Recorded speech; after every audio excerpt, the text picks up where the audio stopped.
Když jsem musel dát psovi jen jednu tabletku, prostě jsem ji schoval do malé kuličky ze sýra, nebo teď do vařeného kuřecího masa, a on ji bez problémů snědl. Tentokrát byly tabletky mnohem větší než obvykle. Pes musel brát polovinu tabletky 2krát denně po dobu 10 dnů. Podat jednu tabletku schovanou v jídle většinou funguje. Ale tahle situace byla úplně jiná. Jednu tabletku bylo nutné rozdělit na mnoho malých kousků. V mém případě se jedna tabletka rozdělila asi na 15 malých porcí.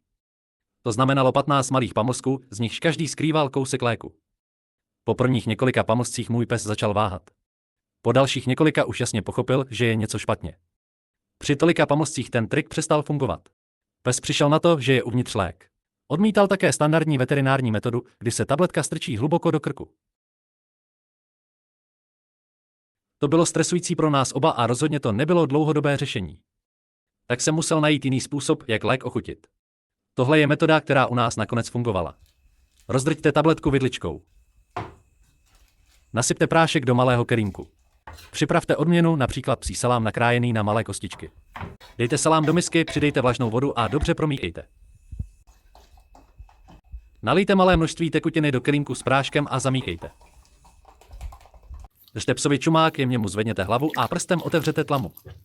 Nalévejte tekutinu do krku po malých dávkách, po každé tlamu zavřete, aby pes polkl.